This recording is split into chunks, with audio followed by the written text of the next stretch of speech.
So, when I was about 22 years old, I was visiting a family member of mine up in northern Michigan, and one of the movies I watched with him was actually a very interesting title. It was North by Northwest. Now, I wasn't too familiar with Hitchcock's works. I've heard of him, but I didn't know anything about what he was known for. And this was with my uncle Fred, who recently passed on, and I figured this would be a good tribute to actually watch this. I'd be like, okay, what's all the motifs that are going on? This is a self-parody movie of mistaken identity. This was also done in Saboteur, but that was in the 1940s. This one feels like it's a more complete blockbuster that Hitchcock wanted to do. Anyway, Roger Thornhill is an advertising man who gets mistaken for a man named George, for another person named George. He's like, hey, okay, yeah, like, hey, you're kind of being a agent, you know? Yeah, a New York advertising executive goes on the run after being mistaken for a government agent by a group of foreign spies and fall for a woman whose loyalties he begins to doubt. And yeah, that's Eva Marie Saint and Cary Grant. Yes, Cary Grant plays the executive person.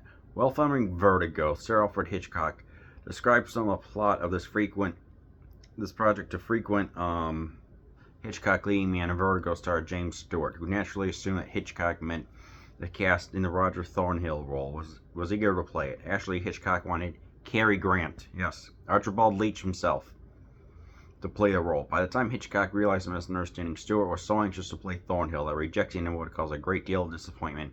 So Hitchcock delayed production of the movie until Stewart was already safely committed to filming Otto Preminger's Anatomy of a Murder before officially offering him the role in the movie.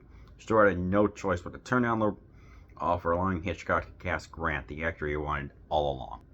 And the title is subject to debate. Some believe it was taken from a line in Shakespeare's Hamlet, where Hamlet says, I am but mad north-northwest, where the wind is southerly and I am a hawk from a hand. So others think it may refer to the direction of travel taken by the film's character, Roger Thornhill, who leaves New York City and ends up in South Dakota.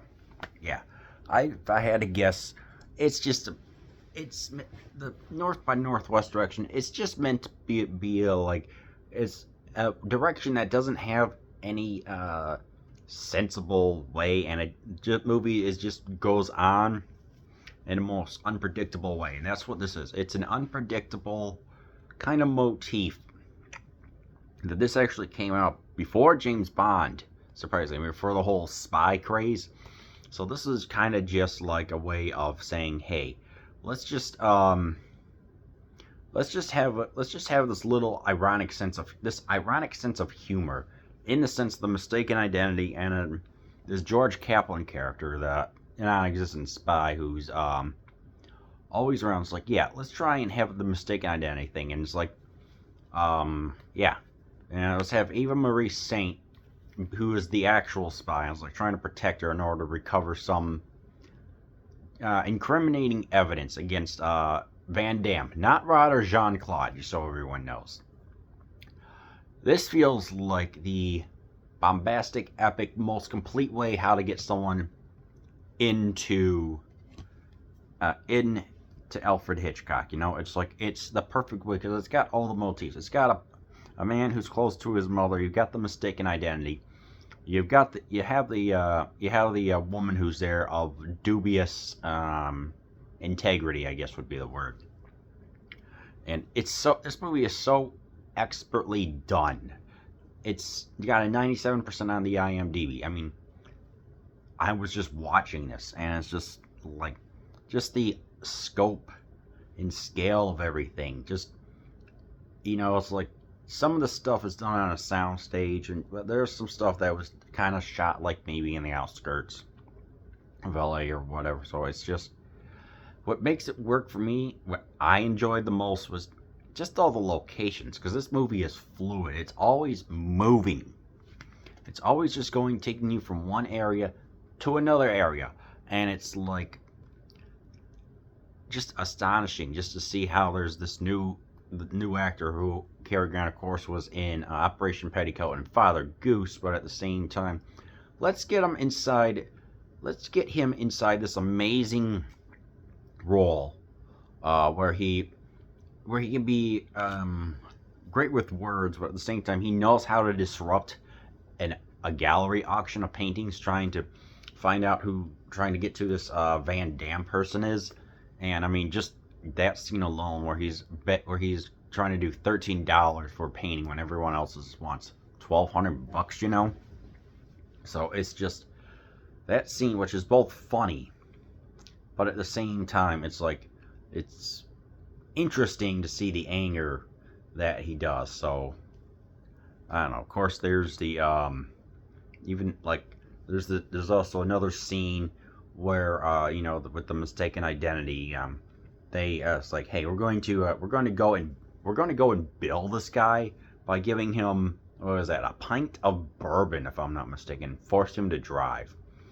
And we get some interesting effects of like the zoom ins, the expressions, cutting back. I mean, now on the Blu-ray, you can see that he's sitting in a pretend. He's not really driving, of course, but ultimately, he manages to drive, I would say, roughly a good mile with a lot of bourbon in before he gets pulled over by the cops, mistaken identity, and everything just balloons from there. So it's just so interesting. Even in the beginning, just so much happens, but it all just feels so fast paced. That's what I like. It's like it didn't overstay its welcome, because it's and then it gets on to the next parts of like going on a train. Even the train scene, which is like the most famous trains you think of in film history, of Platform 9 3/4, 5972, of course, Die on the Galactic Railroad, Murder on the Orient Express. This one was pretty good too. It's definitely a train scene that stands out versus just being there for 5 minutes. It's just like this. A lot of stuff happens where the cops are trying to catch him, so it's tense. It's interesting. There's a lot of banter going on between Eva St. Marie's character.